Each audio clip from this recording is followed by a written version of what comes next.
সকাল সকাল উঠে আমি চলে এলাম কাজে। তো কাজে আসার পরে আমি মনে করলাম কি গাড়িটা একবার চেক করা যাক। চেক করে আমি প্রথম ভাবলাম কি গাড়িটা কুলেন্ট চেক করিনি, কুলেন্টটা ঠিকঠাক আছে।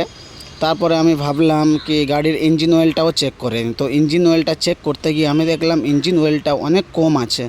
তাই আমি সিএনজি পাম্পে গেলাম, গিয়ে ভাইকে ডেকে নিয়ে আসলাম যে আমার এখন ইঞ্জিন অয়েলটা ডালতে হবে, ইঞ্জিন অয়েল অনেক কম আছে। তা ভাই এসে ইঞ্জিন অয়েল ডালা শুরু করেছে গাড়িতে। দেখতে পাচ্ছ তোমরা, এই ইঞ্জিন অয়েলটা কিন্তু সিএনজি আর পেট্রোলের জন্য কিন্তু অনেক ভালো। আর এই ইঞ্জিন অয়েলটা এমনি ডাব্বাতে একটা পাওয়া যায়, কিন্তু এটা অনেক ভালো সিএনজি আর পেট্রোলের জন্য। তাই আমি এই ইঞ্জিন অয়েলটা ডাললাম।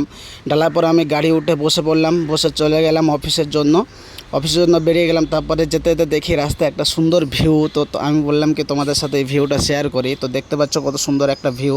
তারপর আমি পৌঁছে গেলাম কাজে। আমি রেডি হচ্ছি এখন কাজ করার জন্য। এটা পরি এই জন্য কি সেফটির জন্য, যাতে একটু নোংরা টোংরা কম হয়। তারপরে আমার কাছে একটা অনেক বড় অর্ডার এসেছিলো, তো কাজে বসে গেলাম দেরি না করে।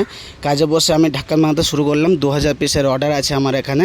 তো ঢাক্কান আমি শুরু করে দিলাম কাজে। দেখো তোমরা দেখতেই পাচ্ছ আমি ঢাক্কান এখন বানাচ্ছি। ঢাক্কান দেখো এইভাবে বানাতে হয়। আর আমি যেখানে কাজ করি এটা হচ্ছে একটা মেডিকেল ফ্যাক্টরিতে, ঠিক আছে। তো ঢাক্কান আমি বানাতে বসে গেছি।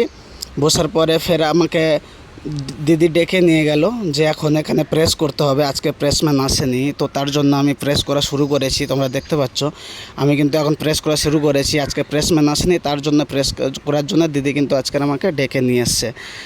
নাহলে কিন্তু আমি ওখানে মেডিকেলে ওই কাজটা করতাম। আজকে প্রেসম্যান না আসার জন্য এই কাজটা